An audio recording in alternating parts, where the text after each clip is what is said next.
পরীক্ষার্থীরা ঢুকেছেন 11টায়, পরীক্ষা শুরু হয়েছে 12টায়, পরীক্ষা শেষ হয়েছে 2:30-এ।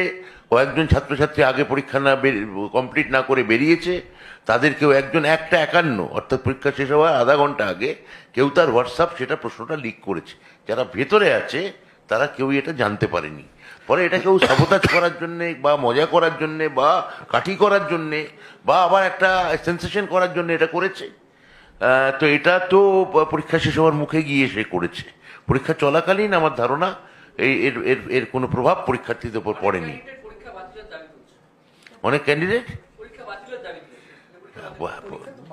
পরীক্ষা তো ভেতরে হয়েছে, এই বাতিল কেন তুলছে আমি জানি না। আমার ধারণা ওই রকম হয় আর কি। আপনি কি বাতিলের দাবি তুলছেন? হ্যাঁ তুলছি, এরকমও হতে পারে। মানে যে প্রশ্ন করছে সে হয়তো বলছে আপনি কি বাতিলের দাবি করছেন? হ্যাঁ করছি। নিশ্চয়ই সে হয়তো জানতোই না যে এরকম একটা কিছু আছে, জানেই না হয়তো। আপনি কি জানেন লিক করেছে? এই দেখুন, আমরাই প্রথম ব্রেক করেছিলাম, লিক হয়েছে আমরাই প্রথম। এবং আপনি কি তাহলে দাবি করছেন? হ্যাঁ আমি দাবি। আগে তুমি হয়ে গেছে, পরীক্ষা হয়ে গেছে, বেরিয়ে গেছে, সে বেরিয়ে হোয়াটসঅ্যাপ করেছে। কেন পরীক্ষা বাতিল হবে? সুন্দর নির্বিঘ্নে সুষ্ঠু পরীক্ষা হয়েছে। পর্ষদাকে রিপোর্ট দিক, পর্ষদ যদি মনে করে এটা এটা বিডিআই বা যতটা চর্চা হচ্ছে পর্ষদের কাছে এটা কতটা গুরুত্বপূর্ণ তো আমি জানি না।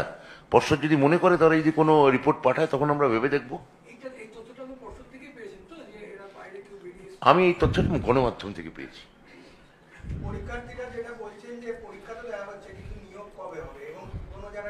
এটা তো সম্পূর্ণ একটা আইনি জটে আটকে আছে সুপ্রিম কোর্টে। 2022-এর এটা তো হয়েই গেছিল। এখন মাননীয় বিচারপতি আমি শুনেছি যে তার পারিবারিক কোনো দুর্ঘটনা ঘটেছে যার জন্য বসতে পারছেন না। উনি নেক্সট যেদিন বসবেন আমরা আশা করছি 2022টা খুব উনি দ্রুতই আমাদের নিয়োগ করতে দেবেন বলে আমরা আশা করছি। অনেকের মধ্যে একটা আশা নিরাশার দোলাচল রয়েছে। এটা তো আবার আমি বলছি যে ন্যারেটিভ অফ ইউর সাইড। আশা নিরাশার দোলাচল সবকিছুতেই আছে। আমরা আশাবাদী এটুকু বলতে পারি, এবং আমরা খুব দৃঢ়প্রতিজ্ঞ। মুখ্যমন্ত্রী যেটা বলেছেন আমরা খুব স্বচ্ছ সুষ্ঠুভাবে নিয়োগ দিতে পারবো এবং আইনি জট কাটিয়ে আইনের সাহায্য নিয়ে মাননীয় বিচারপতির পরামর্শ অনুসারে।